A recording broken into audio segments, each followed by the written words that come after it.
धीमन चकमा 2021 batch के Odisha cadre के IAS अफसर 8 जून को 10 लाख रुपए की रिश्वत लेते हुए रंगे हाथ पकड़े गए। विजिलेंस की टीम ने उनके घर पर छापा मारकर रिश्वत के पैसों की बरामदगी भी की। छापेमारी में इन 10 लाख रुपयों के अलावा जांच टीम को 47 लाख रुपए अलग से मिले। धीमन वही आईएएस अफसर हैं जो दो बार यूपीएससी क्रैक कर अपने गांव में इतिहास बना चुके हैं। आईएएस बनने के बाद धीमन दूसरों को भी यूपीएससी क्रैक करने के लिए मोटिवेशन देते और शिक्षा जगत में सुधार लाने की बात करते थे। पूरे राज्य में इनके समाज सुधारक विचारों की खूब चर्चा भी होती थी, आज भी हो रही है, लेकिन उस चर्चा और आपकी चर्चा में जमीन आसमान का अंतर आ गया है। बहरहाल इस वीडियो में हम जानेंगे कि आईएएस धीमन चकमा हैं कौन, नौकरी के 4 सालों के अंदर ही इतने बड़े रिश्वतखोरी में इनका नाम सामने कैसे आया, विजिलेंस ने कैसे इन्हें रंगे हाथ पकड़ा और अब आगे इनके साथ क्या हो सकता है। नमस्ते, मेरा नाम शुभम है और आप खबरगांव देख रहे हैं। 24 सितंबर 2021 यूपीएससी सीएससी 2020 का फाइनल रिजल्ट आया। बिहार के रहने वाले शुभम कुमार ने इस बैच में टॉप किया था।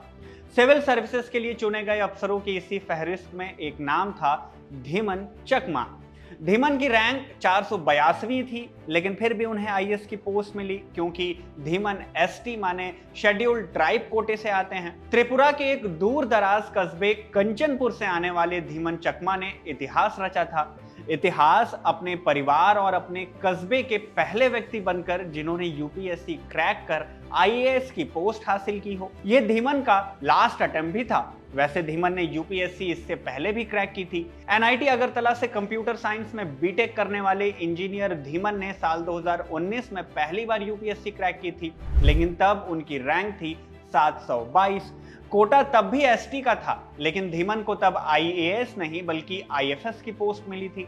धीमन ने उसे ज्वाइन भी किया, नौकरी भी करने लगे, लेकिन आईएएस बनने के जुनून को पूरा करने के लिए धीमन ने अपना लास्ट अटेम्प्ट भी दिया और आईएएस हो भी गए। उन दिनों धीमन ने मीडिया से बातचीत भी की थी और तैयारी करने वालों को मोटिवेशन भी दिया था, जैसा कि अमूमन सफल अभ्यर्थी करते ही हैं। एजुकेशन टाइम से बात करते हुए धीमन ने अपनी सफलता का मंत्र फोकस, लगातार और बैलेंस स्टडी को बताया था। साथ ही अपने गांव में बदलाव की बात भी की थी। टाइम्स ऑफ इंडिया में सितंबर 2021 में छपी जागृति कुमार की रिपोर्ट में लिखा गया कि भौगोलिक कठिनाइयों से भरे उनके गृह राज्य त्रिपुरा में छात्र यूपीएससी जैसी कठिन परीक्षा में बहुत कम ही हिस्सा लेते हैं। ऐसे बच्चों के भविष्य के लिए धीमन त्रिपुरा में शिक्षा से जुड़ी समस्याओं पर काम करना चाहते हैं और छात्रों, खासकर यूपीएससी तैयारी करने वाले बच्चों को जागरूक भी करना चाहते हैं। बहरहाल 2020 में यूपीएससी क्रैक करने वाले धीमन चकमा को बैच मिला 2021 का और काडर मिला ओडिशा का। वर्तमान में धीमन की तैनाती कालाहांडी जिले में बतौर सब कलेक्टर है। बाकियों के जैसे ही धीमन को भी बतौर सब कलेक्टर अपनी सेवाएं देनी हुई और उनके बाद उनका प्रमोशन होना था, यानी उनको प्रमोट किया जाना था। लेकिन इससे पहले ही एक खबर ने इन्हें विवादों में ला दिया। इल्जाम लगा कि धीमन ने एक व्यापारी को धमकी देकर 20 लाख रुपए रिश्वत मांग ली। पूरा मामला सामने कैसे आया, अब इसे भी समझिए। द न्यू इंडियन एक्सप्रेस ने विजिलेंस अधिकारियों के हवाले से रिपोर्ट किया कि एक स्टोन क्रशर यूनिट चलाने वाले व्यापारी ने शिकायत की थी कि आईएएस धीमन ने उससे 20 लाख रुपए की रिश्वत मांगी थी। व्यापारी ने आरोप लगाया कि आईएएस धीमन ने उसे धमकी दी थी कि अगर वो ये पैसे नहीं देता है तो क्रशर यूनिट को पर्यावरण मंजूरी और दूसरे मानकों में कमी बताकर बंद करा देंगे। आरोप के मुताबिक इसी डर का फायदा उठाकर 20 लाख रुपए की मांग की गई, जिसमें से 10 लाख रुपए की पहली किश्त लेते हुए उन्हें रंगे हाथ पकड़ा गया।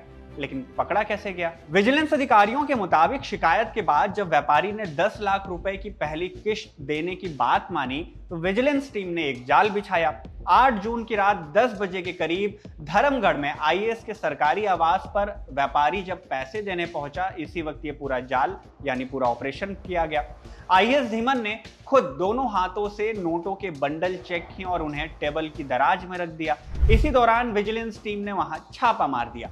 छापामारी में विजिलेंस की टीम ने आईएएस के हाथ और दराज दोनों की जांच की।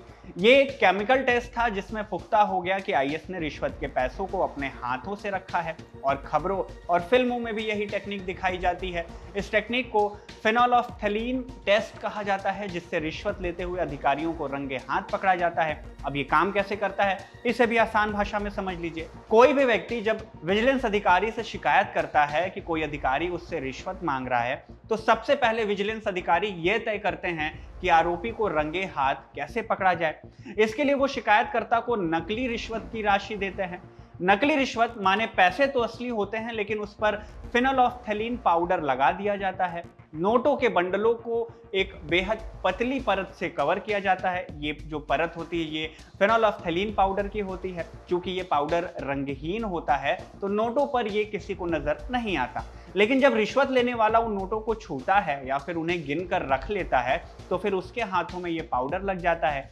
फिर मामले में आती है विजिलेंस टीम की एंट्री। जांच अधिकारी आते हैं और रिश्वत लेने वाले अधिकारी के हाथों को सोडियम हाइड्रोक्साइड के घोल में डुबा देते हैं। ऐसे में उसके हाथों पर लगा ये केमिकल रिएक्शन करने के बाद पूरे घोल को कलरफुल बना देता है, अमूमन गुलाबी रंग का हो जाता है, जिससे ये पक्का हो जाता है कि उस अधिकारी ने रिश्वत के नोट छुए हुए हैं जिन पर केमिकल लगा था।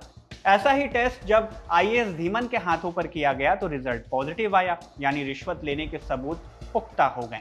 हाथों के अलावा जांच अधिकारियों ने आईएएस अधिकारी की टेबल की दराज के हैंडल पर भी टेस्ट किया, वो भी पॉजिटिव आया। इसी दराज से टीम को नोटों के कुल 26 बंडल मिले। दराज के अलावा आईएएस धीमन के सरकारी आवास की छानबीन की गई, जहां से विजिलेंस की टीम ने रिश्वत के 10 लाख रुपयों के अलावा कुल 47 लाख रुपए और भी बरामद किए। ये पैसे किसके और कैसे हैं इसकी जांच जारी है। साथ ही 8 जून के बाद से आईएएस के अलग अलग ठिकानों पर भी जांच हो सकती है, जो कि अब भी चल रही है। आईएएस धीमन चकमा पर भ्रष्टाचार निवारण अधिनियम यानी कि प्रिवेंशन ऑफ करप्शन एक्ट के तहत मामला दर्ज किया गया। उनकी गिरफ्तारी और कोर्ट की कार्रवाई अब भी जा रही है। जब हम ये वीडियो शूट कर रहे हैं कार्रवाई चल रही है। इसके साथ ही उनकी संपत्ति और बैंक खातों की जांच आगे भी जारी रहेगी, ऐसा भी बताया गया। विजिलेंस की टीम भी इस पूरे मामले में सबूत जुटा रही है और पूछताछ कर अपना काम कर रही है। बीते कुछ दिनों से सीबीआई और विजिलेंस टीम ओडिशा के अलग अलग इलाकों में छापेमारी कर रही है। बीते 30 मई को ही विजिलेंस डिपार्टमेंट ने ओडिशा सरकार के चीफ इंजीनियर बैकुंठ नाथ सारंगी के 60 ठिकानों पर रेड की थी। इस दौरान उसके 2 घरों से 2 करोड़ से ज्यादा कैश बरामद हुए थे। लाखों रुपए के सोने और गहने और कई जेवरात मिले, महंगे कपड़े भी मिले थे। ये वही वाला मामला है जहां विजिलेंस टीम को देखते ही चीफ इंजीनियर ने अपने भुवनेश्वर के फ्लैट की खिड़की से 5-500 रुपए के नोट के जो बंडल थे वो खिड़की से बाहर फेंक दिए थे। इसी 30 मई को सीबीआई ने ओडिशा में ईडी के डेप्यूटी डायरेक्टर 2013 बैच के आईआरएस अफसर चिंतन रघुवंशी के घर छापेमारी की थी। चिंतन पर 5 करोड़ रुपए घूस मांगने का आरोप लगा था और सीबीआई की टीम ने उन्हें घूस की पहली किश्त 20 लाख रुपए लेते हुए रंगे हाथ पकड़ लिया था। आईआरएस अफसर चिंतन पर भी कार्रवाई की गई और उन्हें गिरफ्तार कर लिया गया था, रिमांड पर भेजा गया। बहरहाल आईएएस धीमन चकमा के मामले में अब तक की प्राप्त जानकारी के मुताबिक 57 लाख रुपए की कुल बरामदगी हुई है। लगातार चल रही जांच के बाद यह आंकड़ा और भी बढ़ सकता है। साथ ही कुछ नए मामलों का भी खुलासा हो सकता है। खैर, रिश्वत लेते रंगे हाथ पकड़े जाने के आरोप के बाद से ही आईएएस धीमन चकमा सुर्खियों में आ गए हैं। आगे इन पर क्या कार्रवाई होती है, कितनी बरामदगी होती है, ये सब जानकारी आपको दी जाएगी। आप इस पूरे मामले पर क्या राय रखते हैं कमेंट करके हमें जरूर बताइएगा। इस वीडियो में बस इतना ही। धन्यवाद।